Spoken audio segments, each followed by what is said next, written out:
नमस्कार किसान साथियों, जय राम जी की। आज हम किसान साथियों बात करने वाले हैं कि धान की फसल में अंतिम समय में क्या डालें। पहला क्वेश्चन। दूसरा क्वेश्चन कि हमने अभी तक 3 बार खाद डाल चुके हैं, उसके बाद भी हमें और क्या डालना चाहिए कि हमारी धान का वजन बढ़े और उत्पादन अधिक मिले। मतलब वजन तो बढ़े ही, साथ में उत्पादन भी बढ़े। मतलब वजन बढ़ेगा तो उत्पादन तो बढ़ेगा, लेकिन माल भी अधिक निकले। तो हम इन चीज़ों के बारे में बात करने वाले। उसके बाद अगला क्वेश्चन कि हमने अगर ज़मीन ठेके से ली है तो हमें खाद कितनी बार डालनी चाहिए, क्योंकि हमें तो उत्पादन अधिक चाहिए। जैसे कि आप देख रहे हैं कि हमारी धान की बाली है जो बहुत ही लंबी लंबी है, और ये लगाई वाली धान नहीं है, ये शेड्यूल से बोई वाली धान है। आप देख सकते हैं कितनी अच्छी शानदार धान है।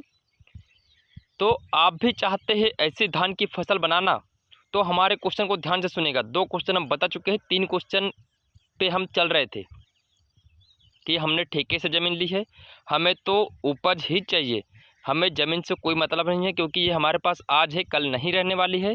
और हमने सामने वाले को मुँह मांगे पैसे दिए हैं, तो हमें खाद कितनी बार डालनी चाहिए। तो दोस्तों, अगर आपने ठेके से ज़मीन ली है तो हम इसके बारे में बात करेंगे। और अगला क्वेश्चन दोस्तों कि अब बारिश भाग चुकी है, हो सकता है कहीं आ जाए कहीं ना आए, लौटते मानसून से बारिश होंगी दोस्तों, जो कि हमारे लिए टाइम टाइम पर नहीं मिल पाएगी। कब हमारी धान को पानी की ज़रूरत पड़ेगी, तो दोस्तों हम इन सब चीज़ों के बारे में बात करने वाले हैं। अगला क्वेश्चन हमारा ये होगा कि हमें धान में पानी किस तरह से देना चाहिए। जैसे कि आप देख रहे हैं ये धान की बाली निकल चुकी है, कोई धान की बाली जो है ये देखिए पूरी सफ़ेद हो चुकी है। तो इसमें अब पानी हम किस प्रकार से दें, ठीक है। ये हो गया हमारा चौथा क्वेश्चन। ये हमारी धान की बालियाँ भरने लगी है, इसमें दाने भी पड़ने लगे हैं, ये देख सकते हैं आप, दाने भी आ चुके हैं और इसमें कीट का प्रकोप भी नहीं है। आप भी अपने खेत को देखिए, अगर इस तरह की धान हो चुकी है और उसमें कीट का प्रकोप नहीं है, तो क्या आपको दवाई डालना चाहिए, और डालना चाहिए तो कौन सी, सिर्फ या कीटनाशक या फिर टॉनिक, हम इस पे बात करेंगे। इसके बाद हमारा अगला क्वेश्चन कि जो ये वाला रोग जो कि इसको बोलते हैं हल्दी रोग या फुटना रोग, ये देखिए मेरे हाथ पीले हो चुके हैं। हल्दी रोग या फिर फुटना या फिर मतलब ब्लास्ट रोग बोलते हैं इसको, ये किस कारण से आता है और धान में क्यों आता है, इसकी रोकथाम के लिए हम पहले ही वीडियो डाल चुके हैं हमारे चैनल पर। आप जाइए और चैनल पर देखिए कि इसकी रोकथाम के लिए टेबिकानोजोल नाम की एक दवाई आती है, उसमें कंटेन होता है। दवाई आप कोई भी ले सकते हैं, ये हम पहले ही बता चुके हैं। इसको डालने से दोस्तों आपकी धान की फसल में ये रोग रुक जाएगा, ब्लास्ट रोग जिसको हल्दी वाला रोग बोलते हैं। चलिए हम आपको दिखाते हैं और हमारी धान की फसल कितनी अच्छी है। उसके बाद हम अगला क्वेश्चन की बात करने वाले हैं। पहले इस क्वेश्चन पे बात कर लें कि जो ये रोग है ये कैसे रुक सकता है। इसके लिए हमें क्या करना होगा, ये देखिए ये इस तरह का रोग आता है।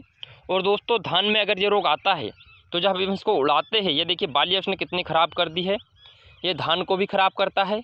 और साथ में दोस्तों जब ये रोग आ जाता है तो धान का उपज तो कम होता ही होता है, साथ में वज़न भी घटता है, क्योंकि दोस्तों ये जो दाने हैं बाहर फेंका जाते हैं और दोस्तों कई दाने को पी लेती है।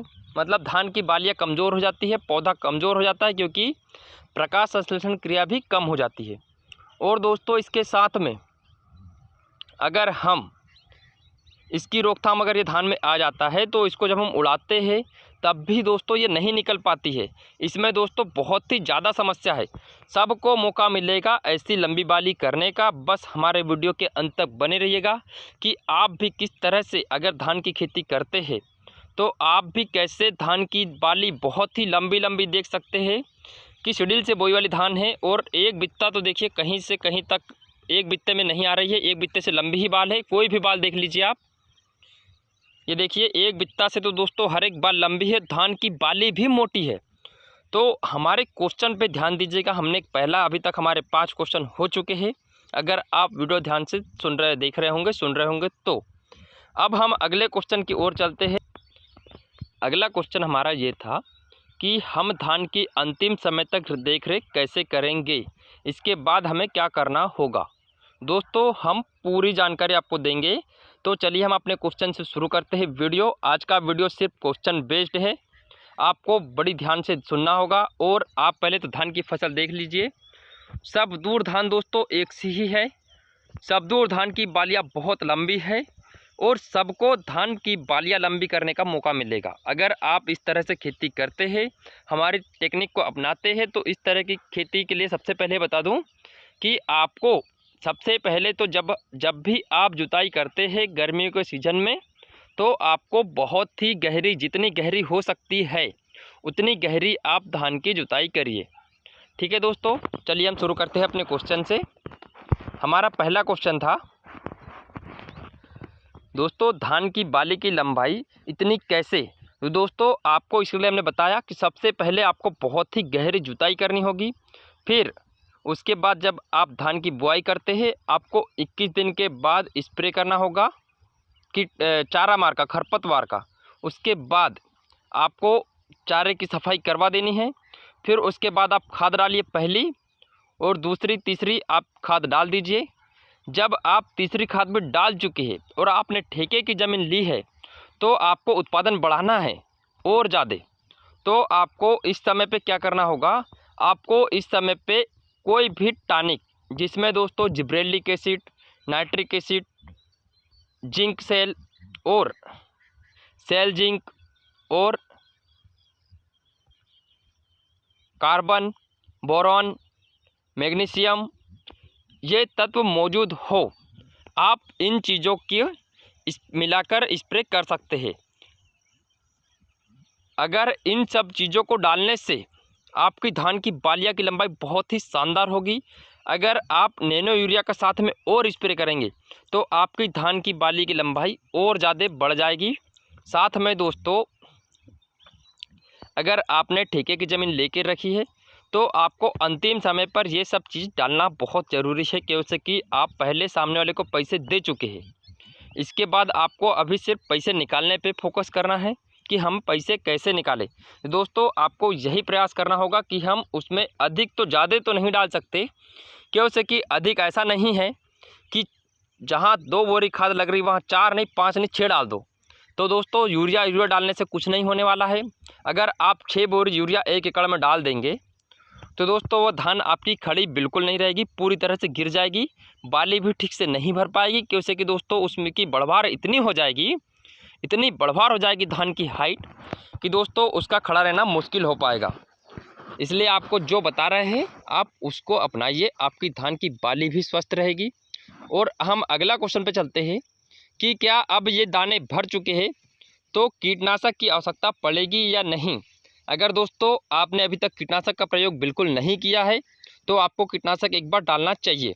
क्योंकि अभी धान भरने के लिए देख सकते हैं काफ़ी लंबा टाइम लगेगा। और ये देखिए भर तो रही है, लेकिन ये देखिए यहाँ पर ये बाली का दाना ये पोचा हो चुका है। ये कई दाने ऐसे जो पोचे हो जाएंगे और लगभग 10% धान, अगर आपकी एक बाली से अगर 5 दाने भी गए तो 10% धान आपकी पोची हो जाएगी। मतलब 10 कुंटल धान जो हो रही है वो 1 कुंटल कम हो जाएगी, और 20 कुंटल हो रही तो 2 कुंटल कम हो जाएगी। एकड़ पे 2 कुंटल धान कम हो जाएगी आपकी। तो आपको ऐसा नहीं करना है। अगर बिल्कुल भी धान की नुकसानी नहीं करना है, अच्छी उपज लेना है, तो आपको अंतिम समय पे ज़्यादा नहीं उसमें एक टॉनिक मिलाइए और थोड़ी से हल्का फुल्का स्प्रे करिए कीटनाशक का। ठीक है दोस्तों, अब अगला क्वेश्चन आता है कि बारिश भाग गई है, पूरी बाली कैसे निकलेगी धान के पेड़ से। जैसे कि यहाँ पर ये देख सकते हैं कुछ बाली अंदर रह गई है, नहीं निकल पा रही है, बारिश भाग चुकी है, तो कैसे निकलेगी। तो दोस्तों जैसे ही आप इसमें टॉनिक का स्प्रे करेंगे, जो हमने टॉनिक का नाम अभी बताया है, gibberellic acid, nitric acid, carbon, boron, magnesium, इन सब चीज़ों को मिलाकर स्प्रे अगर करते हैं और या फिर इनको नहीं ले पाते हैं, तो आप एक सेल जिंक के नाम से बाल्टी आती है जिसमें ये सब पोषक तत्व मौजूद होते हैं, उसकी मात्रा लेना दोस्तों प्रति पंप आधा किलो, क्योंकि उसमें दोस्तों ये सब चीज़ों की मात्रा होती है।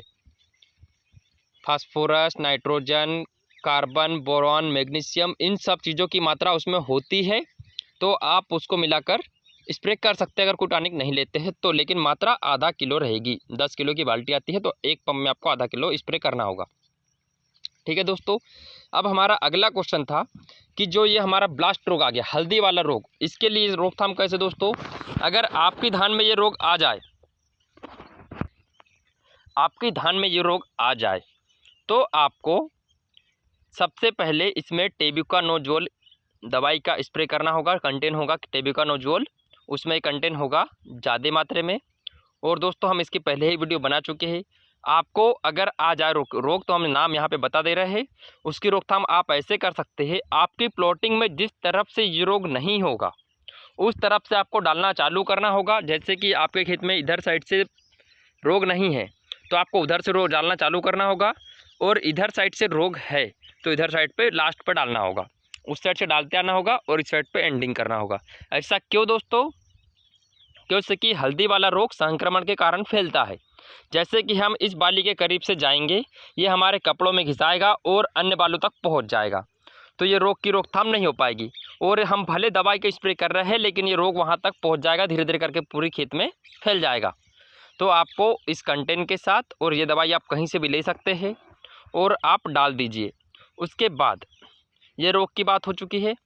और दोस्तों हम अगला चल रहे थे कि अगर ये दोस्तों आता क्यों है, ये रोग आता क्यों है और आपको पानी कैसे देना, ये हमारा क्वेश्चन था कि पानी कैसे देना है आपको। बारिश भाग चुकी है, पानी अब कैसे दे। दोस्तों अगर आपकी धान में इस तरह के दाने भर चुके हैं, बालियों में अभी पोची है, कुछ दाने देखिए भर चुके हैं, तो इस कंडीशन पे आपको क्या करना होगा? आपको इस कंडीशन पे नोजल से पानी बिल्कुल नहीं चलाना है। ठीक है, नोजल से पानी नहीं चलाना है। आपको क्या करना है? पानी ज़मीन से ढकेलवा देना होगा। ऐसा क्यों? चलिए सुनिए। ऐसा इसलिए दोस्तों कि जो ये दाने हैं धान के, ये दाने हैं, ये तो भर रहेंगे, इनको अच्छा बेनिफिट मिलेगा। लेकिन दोस्तों जो ये दाने हैं, ये देखिए जो सफ़ेद हो चुके हैं, पूरे दाने भर चुके हैं, इनका क्या होगा दोस्तों? वो बाली में ब्लास्ट रोग जल दिया जाएगा। क्योंकि दोस्तों जैसे कि देखिए ये दाना भर चुका है, ये बाली हरी है, तो देखिए दोस्तों इसमें दाने भर चुके हैं ऊपर और इसमें ब्लास्ट रोग आ चुका है। ये देखिए प्रूफ के साथ देखिए कि ऊपर दाने भर चुके हैं और इसमें ब्लास्ट रोग आ चुका है। ऐसा क्यों दोस्तों? कि होता ये है, क्या होता है दोस्तों कि जब बाली बार बार पानी से गीली होती है, दाने फूलते हैं, दाने फूलने के कारण दोस्तों मोटे हो जाते हैं। और जैसे कि हमारी रोटी होती है, हम उसको एक जगह पे रख दें और उसमें बार बार पानी, एक दो बार अगर पानी से भिंजा दे, उसको रख दे, तो उसमें फफूंद जनित रोग उत्पन्न हो जाते हैं, मतलब रोटी फफूंदी से ग्रसित हो जाती है।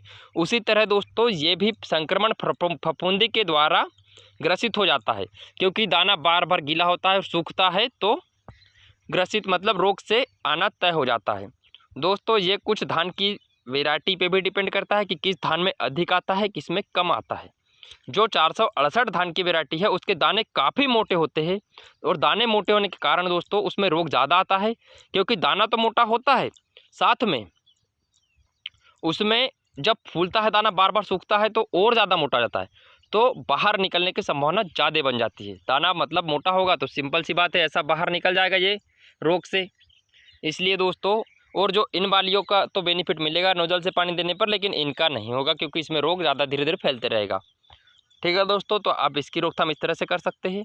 और इसके बाद अब धान की देख रेख कैसे करें, अंतिम हमारा क्वेश्चन ये चल रहा था कि धान की देख रेख कैसे चले। दोस्तों अगर आप इन सब चीज़ों को डाल चुके हैं तो बस आपको अब अंतिम समय बस काटने का इंतजार करना है। धान को अच्छे से पकने दे, अच्छे से सूखने दे। उसके बाद जितनी धान की आपकी बालियाँ सूखेगी पेड़ में, उतना ही आपकी धान का वजन होगा। अगर आप चाहते हैं कि हम धान को गीली कटा दें और गीली कटा के आप हाथ से सूखा लेंगे, तो दोस्तों आपकी धान का वजन घटेगा ना कि बढ़ेगा। अगर आप धान को पेड़ में ही सूखने दें, बालियाँ को अच्छे से पेड़ में सूख जाने दें, उसके बाद आपको हल्का फुल्का धूप खिलानी होगी। और अगर आप ज़्यादा सूखने दें धान को, तो वो पौधे से पोषक तत्व लेकर यहीं पर सूख जाता है, पूरा पौधे की नमी को सोख लेता है, और जो भी पोषक तत्व पौधे में होता है सब धान एनर्जी ले लेता है, और हमारा धान दाना जो होता है वजनदार होता है, ज़्यादा सूखता नहीं है, वजनदार धान होती है आपकी बराबर। ठीक है दोस्तों, यहीं तक आज का वीडियो हमारा सभी क्वेश्चन हमारे कंप्लीट हो चुके हैं। हम एक एक से क्वेश्चन को डिपेंड नहीं कर पाए क्योंकि कि दोस्तों हम आगे बोलते चले गए थे और हमारे क्वेश्चन सीक्वेंस बाय सीक्वेंस हमने नहीं बताए, लेकिन क्वेश्चन सीक्वेंस बाय सीक्वेंस थे और हमने सभी क्वेश्चनों का जवाब आपको दे दिया है। अगर दोस्तों वीडियो अच्छी लगी हो तो वीडियो को लाइक करना ना भूलें और चैनल पर नए हैं तो चैनल को सब्सक्राइब जरूर करें। हम आपको खेतीबाड़ी संबंधित, सब्जी वर्गी संबंधित जो भी है दोस्तों, हम संपूर्ण जानकारी आपको देते रहेंगे। अगर दोस्तों आप हमारे चैनल पर नए हैं तो आपको वीडियो देखनी होगी और संपूर्ण जानकारी मिलेगी आपको धान की फसल की। आपकी धान की बालिया की लंबाई ऐसी ही होगी सेम, अगर आप हमारे तरीके से खेती करते हैं तो। इस बार मान लो मौका चला गया तो ठीक है, कोई बात नहीं, आने वाले साल में आपको ज़रूर मौका मिलेगा। हो सकता है आज आपके पास से वीडियो होकर चला जाए, आपने हमारे चैनल को सब्सक्राइब नहीं किया है, तो फिर अगली बार आपको हमारा वीडियो कहाँ मिलेगा, ढूंढने पे तो नहीं मिलेगा, बहुत ही कोशिश करनी पड़ेगी। हो सकता है आप फिर लेट हो जाए, आपकी धान की फसल फिर बेकार हो जाए। हम धान में कौन सी खरपतवार का यूज़ करते हैं और आप भी कौन सी खरपतवार का यूज़ करें, तो हम सभी जानकारी आपको देते हैं और संपूर्ण जानकारी आपको देते रहेंगे। तो हमारे चैनल से जुड़ जाइए और आपको धान की ऐसी फसल अगर बनाना है तो आप बिल्कुल ही जुड़ जाइए। Thank you.